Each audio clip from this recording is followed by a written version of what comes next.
All the white countries are larger than they should be, and all the countries of people of color are smaller than they should be. This is a visual image that teaches children a lie. Steve Biko once said that the most powerful weapon in the hands of the oppressor is the mind of the oppressed.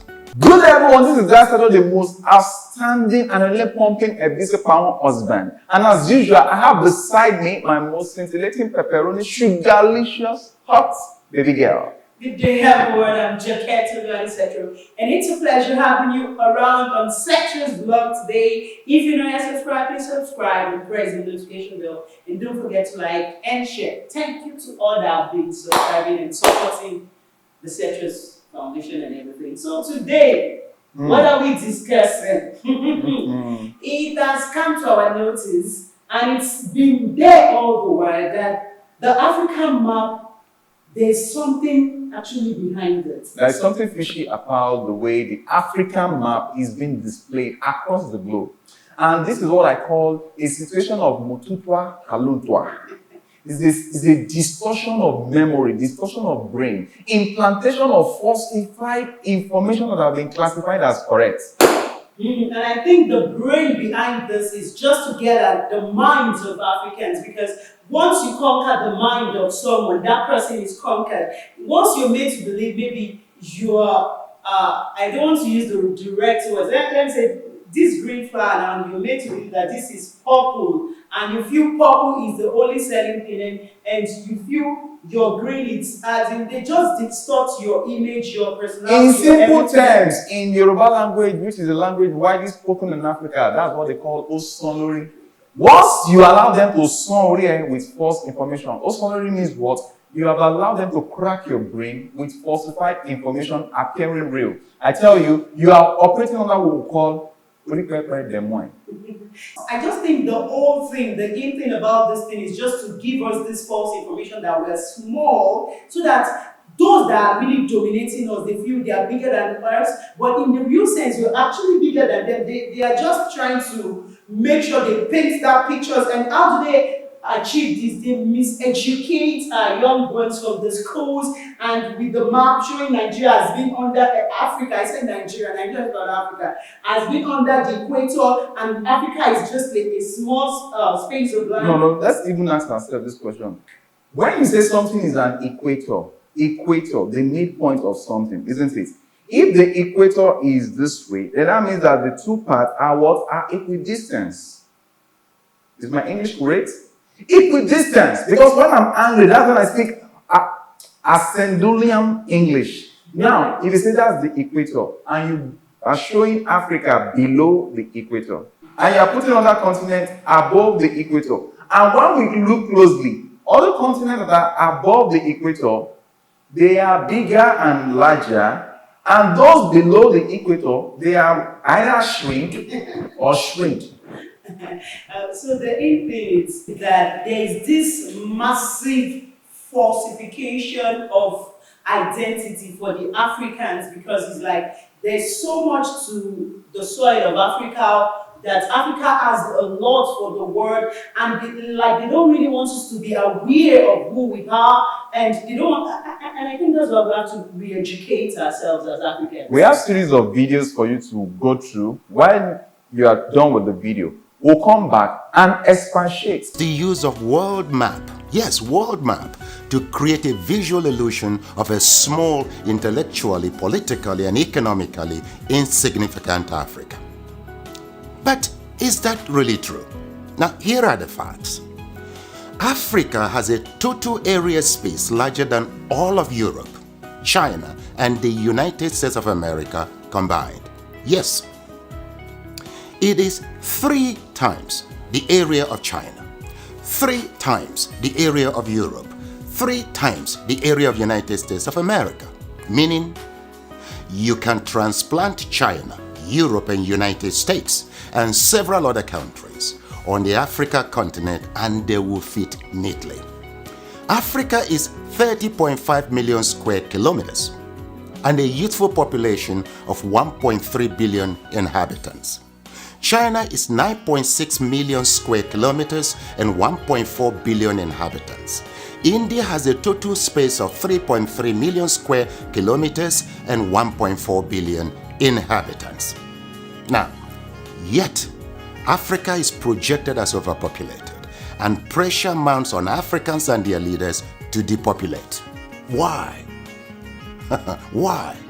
Now, please note, Africa is home to 60% of the world's arable land, 90% of raw material reserve, 40% of gold reserve, 33% of diamond reserve, 95% of platinum reserve, and holds the largest bauxite reserves in the world.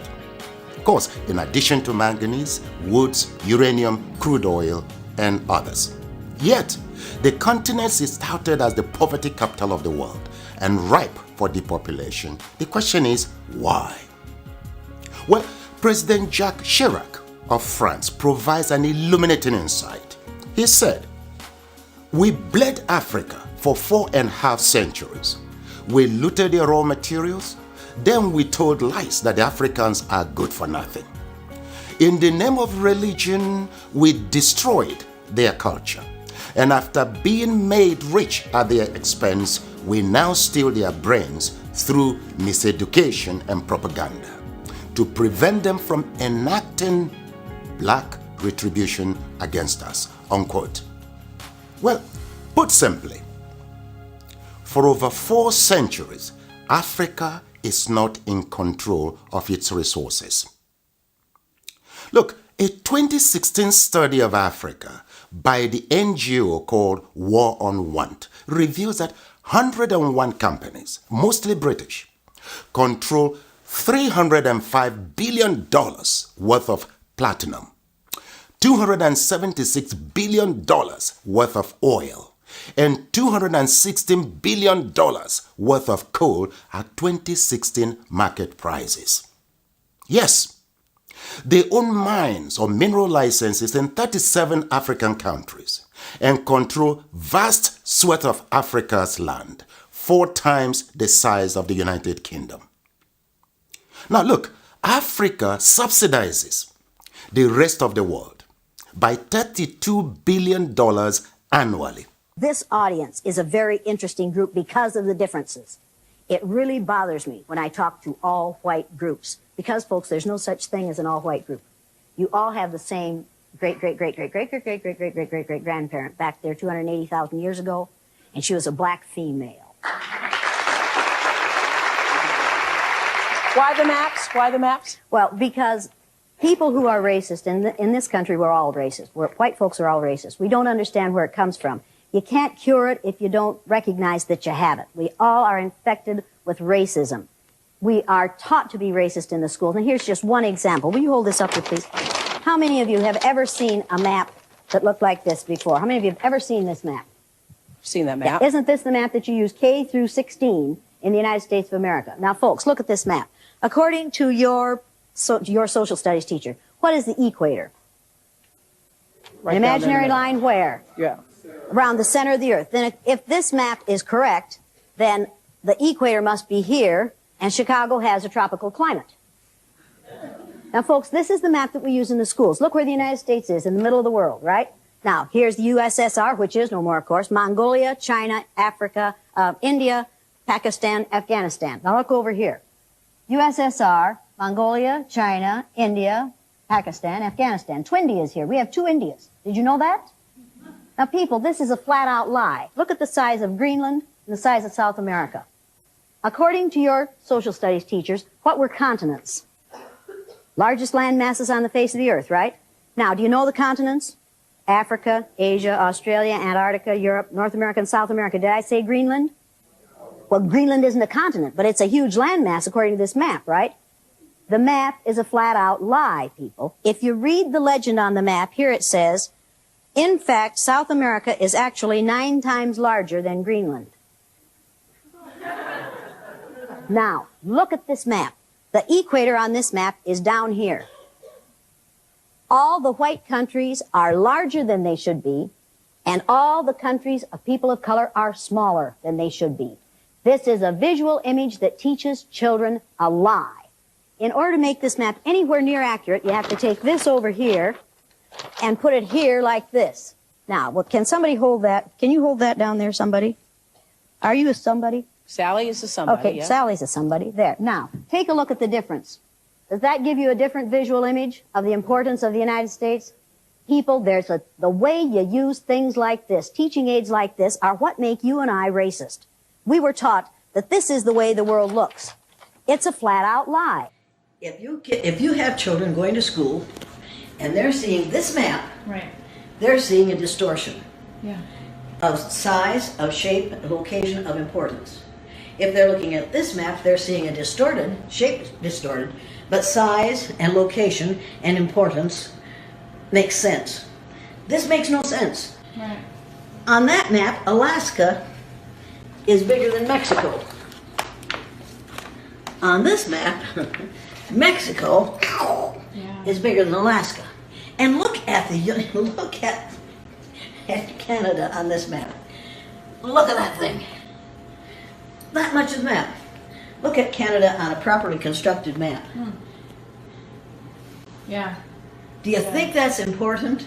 It's like a world of difference, actually. A world of difference. That's a good thought. Look at there. Look at South America and compare it to Greenland on this map. Right. It's almost like we're teaching kids that we're bigger, we're better. That's right. You know. That's right. That's exactly what this map. That's exactly what this map is supposed to do. Right. What we have in this country and call education is indoctrination.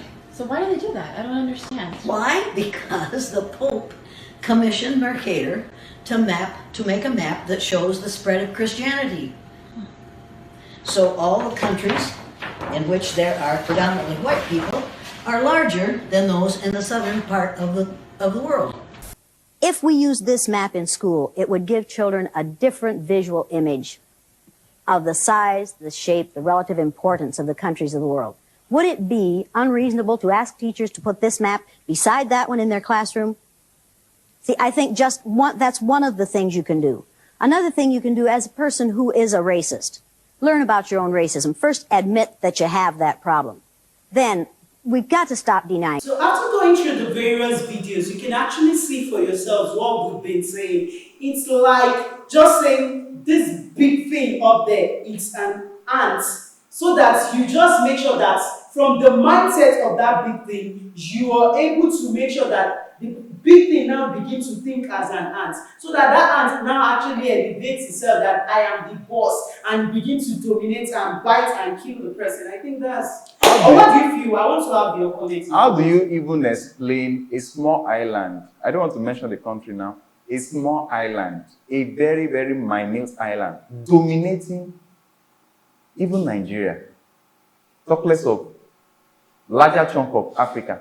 Just a small island. It's just all about falsifying perception. The African people have been made to falsify the way they think because we have been loaded with chunks, and that's why I've continued to mention that what we need is in Africa is what I call Africa-centric system of education, not the rote learning, the memorization, tabularization, implantation of nonsense. What I call a confusion of spirit that can only bring the best that such education can give to you is for you to work on their farms.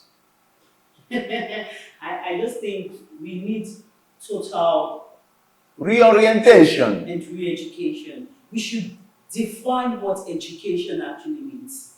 Education is just a system of doing things in a redefined manner.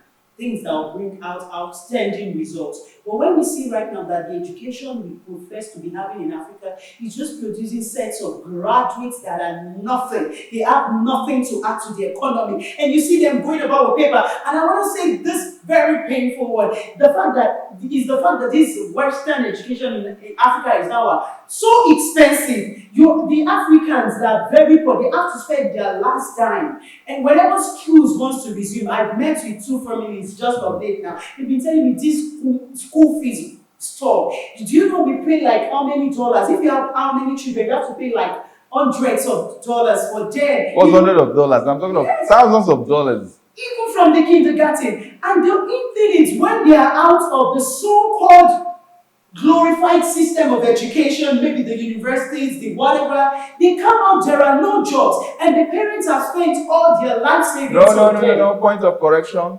They don't come out and there are no jobs. They come out and they are joining their uncle on the queue, searching for employment, because their uncle that has graduated 15 years ago is still on the streets. And that's actually the case of what happened when Saudi Arabia came to Nigeria to conduct interview for Nigerian doctors. A lady said she saw one of the professors or so that taught her in school right there queuing, and that was when she lost hope. Let's rethink.